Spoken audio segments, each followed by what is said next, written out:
Hey, everybody. Welcome to Ask Aaron on a beautiful Friday afternoon in March. You had an extra day in February, so congratulations on that. You made it through. Um, it's 60 degrees here, so no snow. I haven't seen a squirrel in a while. Gonna have to find something else to talk about from now on at the beginning of Ask Aaron. As always, these are my views, not the church's. I hope they agree. And would love for you to continue the conversation in the comments section down below. Got a couple questions on my message this past weekend about where our help comes from. A couple of them have to do with that, but you know, sometimes there's just fun questions as well. So um, let's jump right in. If you missed the message, you can watch it hillcityhudson.org/media, Facebook, YouTube, or the Hill City app as well. First question, was Elijah, who I talked about a little bit, trolling the followers of Baal or Baal, depending on how you want to say it? First, I had to look up the actual definition of trolling because I had it in my mind that it meant something. I try, desperately not to get super involved in pop culture. So the actual definition is when someone posts or comments something online to deliberately upset other people. Now, obviously, this is a little bit different because Elijah was not online. Was he trolling in person the followers of Baal when he commented about how their god may be taking a nap or sitting on the toilet? I guess, yeah. I guess he was trying to get them juiced up, trying to get them going and make them uncomfortable, trying to point out the sort of lunacy of what their God was or was not capable of. So I guess in ancient biblical definition times, yeah, Elijah was trolling the followers of Baal. And it did not end well for them. And, they died. Moving on to the next question, which pertains to the first question. When is it okay to openly mock other faiths? Now, again, Elijah trolling, mocking the followers of Baal, attempting to, make them feel bad because their God was not coming through for them. I don't think it's ever okay to openly mock other faiths. Now, you're thinking to yourself, but Aaron, you just said that in the Bible, Elijah did something that was trolling or mocking of another faith. Sure. One, just because something happens in the Bible doesn't mean you should do it. Okay?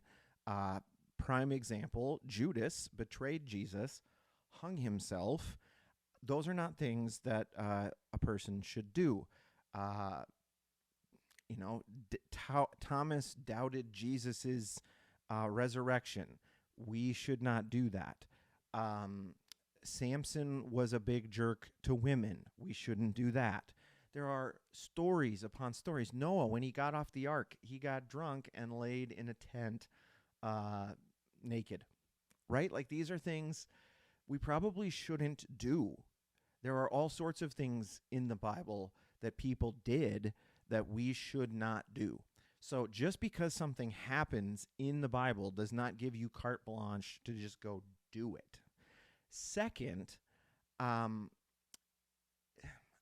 Jesus says very clearly, love the Lord your God with all your heart, with all your soul, with all your mind, and with all your strength, and love your neighbor as yourself.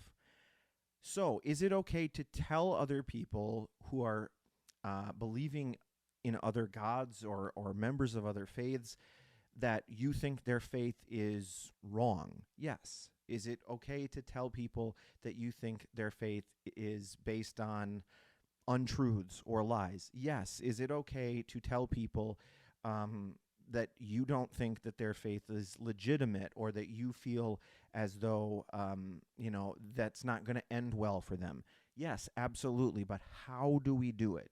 We do it with love, which means we do it with grace. We do it with mercy. We do it with the attempt to win them over to become a follower of Christ, not just making them feel bad and mocking them for the faith that they have in something else. Excuse me. Are there times where you will have to be more aggressive or harsh in pointing things out? Sure. Does that warrant openly mocking someone because of their other faith? No. Now, the question actually doesn't say, is it okay to openly mock someone? It says, is it okay to openly mock other faiths? Sort of a fine line here. You can point out the things that make other faiths sort of ludicrous or not believable, right? You can point those things out.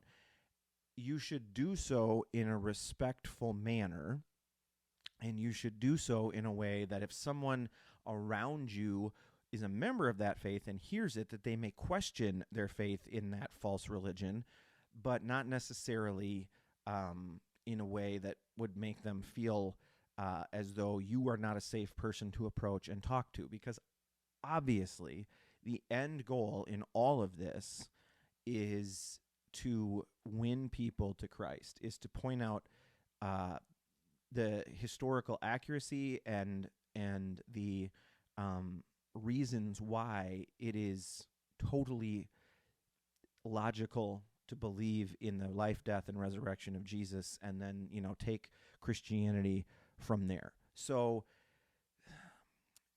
you know your audience, know your surroundings as you talk about these other faiths. Make sure that you're, creating an atmosphere where people, if they are of other faiths and they're present, would feel comfortable talking to you.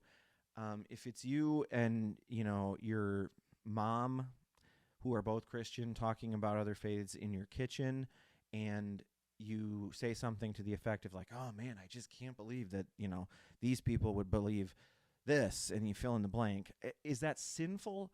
I don't think it's necessarily sinful. It's a private conversation between two people who share beliefs, and it's, not something you want to frequent, but probably not, inherently sinful.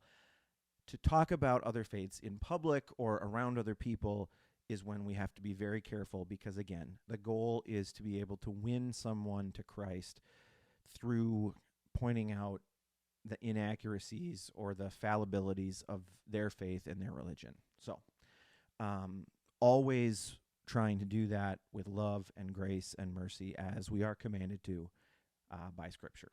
All right, last question. My sermon was on help. Does our church offer people help? And if so, how? We do. We offer help to our members in numerous ways, financially, just being the tip of the iceberg, right? People supporting one another in prayer, with food, with relationships in small groups, and coming alongside people as they struggle and they suffer. Like, yes, we offer people help in our congregation.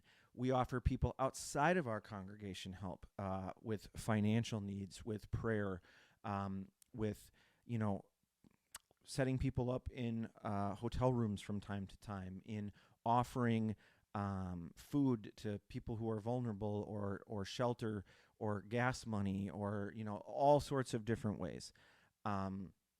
We are actually partners financially with multiple organizations across the globe, really, because we financially support one ministry that deals with human trafficking in Thailand. But really, we partner with organizations in St. Croix County that helps people who are vulnerable, less fortunate, and in a variety of ways, from Christmas presents to food, shelter, car payments, repairs, all of these different things.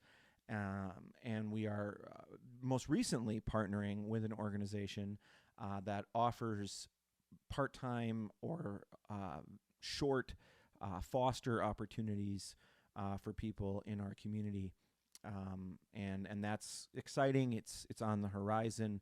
Um, we're not quite there yet, but excited to be able to offer that at some point in the future. So, yeah, outside of that, our church offers counseling with me. We offer counseling with organizations where there are actual clinical counselors.